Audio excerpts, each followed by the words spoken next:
আজকের খুতবার আলোচ্য বিষয়ে সূরা নূরের দুটি আয়াত থেকে একটু কম।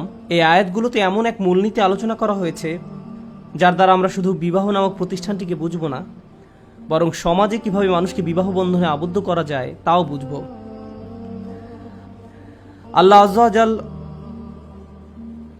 যার চেয়ে কেউ বেশি অলঙ্কারপূর্ণ ভাষায় কথা বলে না, অল্প কিছু শব্দের মাধ্যমেই তিনি এই বিষয়টাকে চমৎকারভাবে তুলে ধরেছেন যে কিভাবে মুসলিম কমিউনিটি এবং মুসলিম পরিবারগুলো তাদের ছেলে মেয়েদের বিয়ে দেওয়ার বিষয়টি চিন্তা করবে। বস্তুত এটা শুধু আপনার ছেলে বা মেয়ের বিয়ে দেওয়ার ব্যাপার নয়। যখন এই আয়াতগুলো অবতীর্ণ হয় তখন বহু মানুষ মাত্র ইসলামের ছায়াতলে আশ্রয় গ্রহণ করেছে।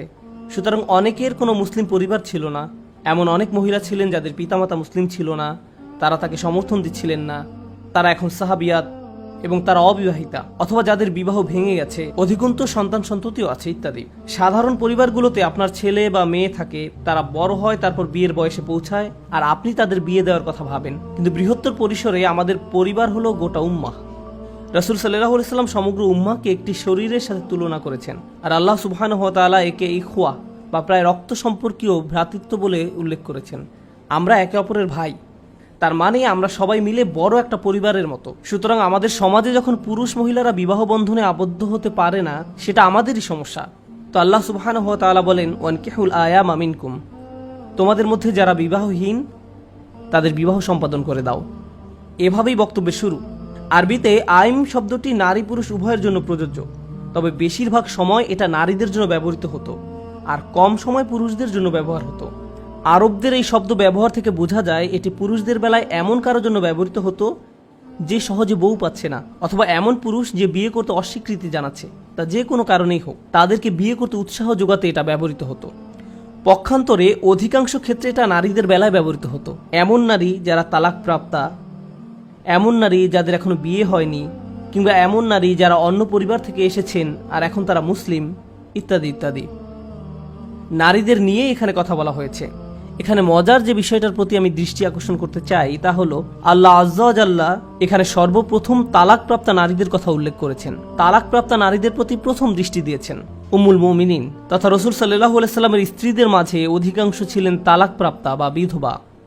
রাসূল সাল্লাল্লাহু আলাইহি ওয়াসাল্লামের সুন্নাহ হলো তালাকপ্রাপ্তা বা বিধবাদের বিয়ে করা। এটাই আসলে আমাদের রাসূল সাল্লাল্লাহু আলাইহি ওয়াসাল্লামের একটি সুন্নাহ ছিল।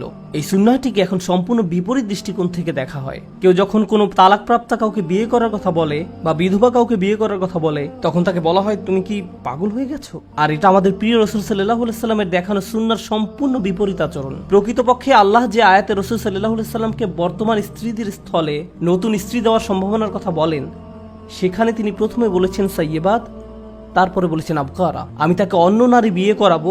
এখানে তিনি সাইয়্যিবাত বা অকুমারী নারীদের কথা প্রথমে বলেছেন, তারপরে বলেছেন আবকারা বা কুমারীদের কথা যাদের আগে কখনো বিয়ে হয়নি। কোরআনের এই পর্যায়ক্রমকে অনেক মুফাসসির বিশেষ গুরুত্ব দিয়ে তুলে ধরেছেন। তারা বলেন এখানে আল্লাহ যাদের আগেও একবার বিয়ে হয়েছে তাদেরকে অগ্রাধিকার দিয়েছেন, কারণ সমাজে এদের কথা মানুষ সহজেই ভুলে যায়। কিন্তু আমাদের উম্মায় আমরা কাউকে পেছনে ফেলে রাখি না, পেছনে ফেলে রাখে। আল্লাহ যখন বলেন তোমাদের মাঝে অবিবাহিতদের বিয়ে দিয়ে দাও, তাদেরকে বিয়ে করার সুযোগ দাও, বিয়ে দিয়ে দাও, এই নির্দেশনাটি ব্যাপকতা বোঝায়। এই নির্দেশনাটি কাদের জন্য প্রযোজ্য? আপনি হয়তো চিন্তা করবেন ছেলেটা যখন পড়ালেখা শেষ করবে, তারপর যখন একটা ভালো চাকরি পাবে, যখন সে অনেক টাকা জমাবে, যখন সে তার পিতামাতাকেও খরচের কিছু টাকা ফেরত দেবে, যখন সে এটা করবে সেটা করবে ইত্যাদি ইত্যাদি, পরিবারের অন্য সবার যত্ন নেওয়া হবে, তারপর আমরা তার বিয়ের কথা চিন্তা করব। কারণ এখন যদি আমরা তাকে বিয়ে করাই, তার সকল মনোযোগ তার স্ত্রীর দিকে চলে যাবে, আমরা কিছুই পাবো না। এটা আমাদের সন্তান, আমাদের বিনিয়োগ। তাকে বিয়ে করানোর আগে আমরা আমাদের টাকার মূল্য ফেরত চাই। আর এমন কি যখন আমরা তাকে বিয়ে করাবো তখন ব্যাপারটা শুধু আমাদের পার্থিব অর্জনের বিষয় না, এটা আমাদের পারিবারিক গৌরব। এমন একজনকে বিয়ে করাতে হবে যাকে আমরা প্রদর্শন করতে পারবো, যাকে নিয়ে আমরা গর্বিত হব, অনেক ছবি তুলতে পারবো।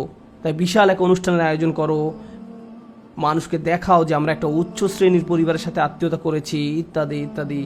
তাই কাউকে বিয়ে করানোর আগে আপনি যে বিষয়টা বিবেচনা করেন তা হলো নারী পুরুষ উভয়ের জন্য আপনি একটা বয়সের মাত্রা ঠিক করে দেন। নারীদের ক্ষেত্রে একদম বিপরীত কাণ্ডটাই ঘটে। কোনো কোনো পরিবারে সে টিনেজ বয়সে পৌঁছার সাথে সাথে এমন ভাবা হয় আমাকে দ্রুত দায়িত্ব পালন থেকে বাঁচতে হবে, মনে হয় যেন এটা আপনার ঘরে একটা ব্যাধি। যত দ্রুত এর থেকে বাঁচা যায় ততই মঙ্গল। আপনি মেয়েটাকে যেন তেনভাবে কোনো একটা পাত্রের কাছে দিয়ে বিদায় করতে পারলেই বাঁচেন। বহু মেয়েরা হতাশায় ভোগেন, কারণ তাদের বাবা মা সবসময় বলতেই থাকেন, তুমি এখনো এখানে পড়ে আছো, তুমি বিয়ে করছো না। আর অন্যদিকে যুবক ছেলেরা বিয়ে করতে চায় আর তাদের বাবা মা বলতে থাকে, তুমি এখনো বিয়ের জন্য প্রস্তুত নও। লক্ষ্য করুন কোরআনের আয়াত আমাদের কি বলে, ওয়াসসালিহিনা মিন ইবাদিকুম ওয়া ঈমানিকুম, এবং তোমরা তোমাদের দাস দাসীদের মধ্যে যারা সৎকর্মপরায়ণ তাদেরও বিয়ে দাও। তখনকার সমাজে দাস দাসীরা ছিল, তাদের বলতে গেলে কোনো টাকা পয়সাই ছিল না। আল্লাহ বলেন তাদেরও বিয়ে দিয়ে দাও। তাই এই যুক্তি যে বিয়ে সম্পর্কে চিন্তা করার আগে কাউকে স্বাবলম্বী হতে হবে, তা এই একটি বক্তব্যের মাধ্যমে তছনছ করে দেওয়া হলো, সমীকরণ থেকে বাদ দিয়ে দেওয়া হলো। যে বিষয়গুলো বিবেচনায় আনতে হবে তা হলো, প্রথমত তারা কি বিয়ের বয়সে পৌঁছেছে, আর দ্বিতীয়ত সালেহীন বা ভালো মানুষ। ভালো মানে তাদের আল্লাহর সাথে সম্পর্ক ভালো এবং তারা পরিণত, তারা প্রস্তুত। এই হলো সালেহীনা মিন ইবাদিকুম ওয়া ঈমাইকুমের ব্যাখ্যা। তারপর আল্লাহ এর সাথে যোগ করে আরো বলেন, কারণ এখনো বহু মানুষ এই বিষয়টাকে গুরুত্বপূর্ণ মনে করে, ইয়াকুনু ফুকারা ইউগনিহুমুল্লাহু মিন ফাদলিহ, তারা যদি নিঃস্ব হয় তবে আল্লাহ নিজ অনুগ্রহে তাদেরকে সচ্ছল করে দেবেন। কারণ টাকা পয়সার বিষয়টা আল্লাহ নিকট ক্ষুদ্র সমস্যা, তবে আল্লাহ নিজ অনুগ্রহে তাদেরকে সচ্ছল করে দেবেন। আইমা মানে সমাজের বহু মানুষ যারা অবিবাহিত রয়ে গেছে, সেটা তুলনামূলক বড় সমস্যা। অর্থকরী না থাকা ছোট সমস্যা, কিন্তু মানুষের মাঝে সম্পর্ক জুড়ে না দেওয়া আল্লাহর নিকট অনেক বড় একটি সমস্যা। এই আয়াতটি পড়ার সময় আমি একটা বর্ণনার সন্ধান পাই,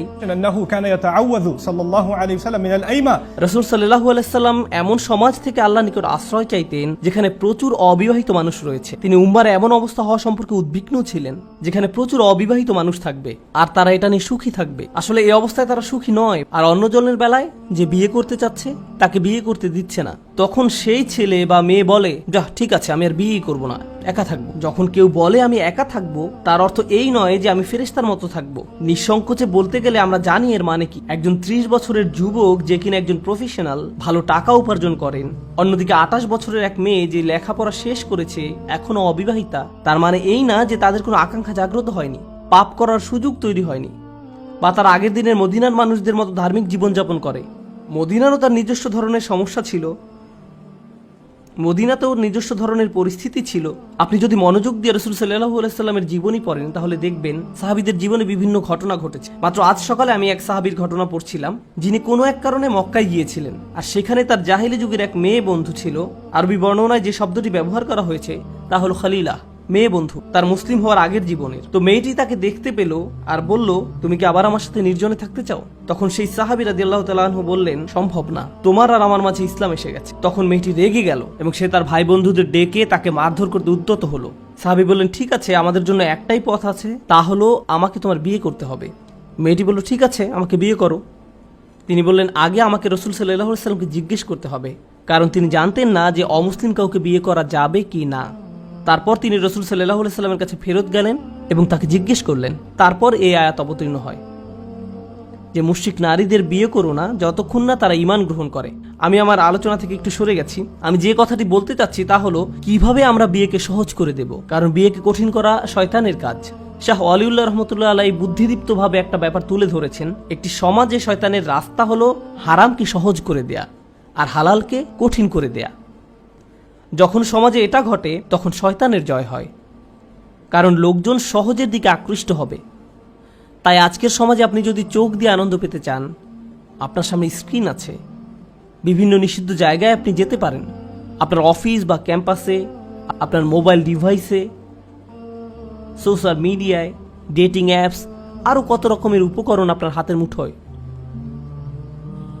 কারণ পুরুষের মহিলাদের প্রতি আকর্ষণ থাকবেই, আল্লাহ এটা মানুষের ভেতর দিয়ে দিয়েছেন, আর এটা কোথাও চলে যাবে না। নারীরাও নিজেদের জন্য সঙ্গীর খোঁজ করবেই, এটাও আল্লাহ তাদের ভেতর দিয়েছেন, এটা প্রকৃতিতেই রয়েছে। এই কারণেই পরিবার তৈরি হয়।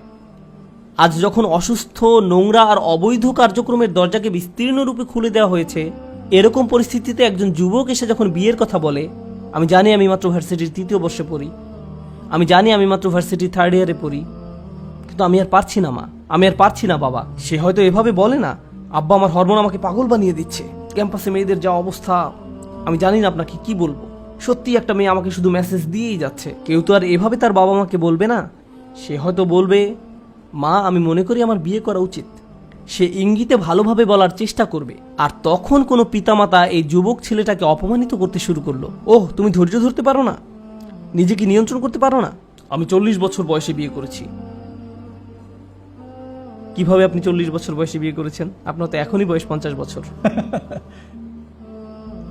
তো আমরা পিতামাতারা অনেক সময় এই ব্যাপারটাকে অত্যাচার এবং দমন করার চেষ্টা করি, যা আল্লাহ প্রাকৃতিকভাবে আমাদের ভেতরে দিয়ে দিয়েছেন। বিশেষত আজকের দিনে যখন হারামকে অত্যন্ত সহজ করে দেওয়া হয়েছে, আপনাকে স্বাভাবিক নিয়ম নীতির বাইরে গিয়ে হালালকে সহজ করে দিতে হবে, সাধারণ নিয়মকানুনের বাইরে যেতে হবে। হালালের পথ উন্মুক্ত করার মাধ্যমেই কেবল আপনি হারামকে মোকাবেলা করতে পারবেন। ফলে আমরা আমাদের তরুণ তরুণীদেরকে বলতে পারবো, হালাল পথ তোমাদের জন্য উন্মুক্ত। কোনো ভুল করার চিন্তা করারও আগে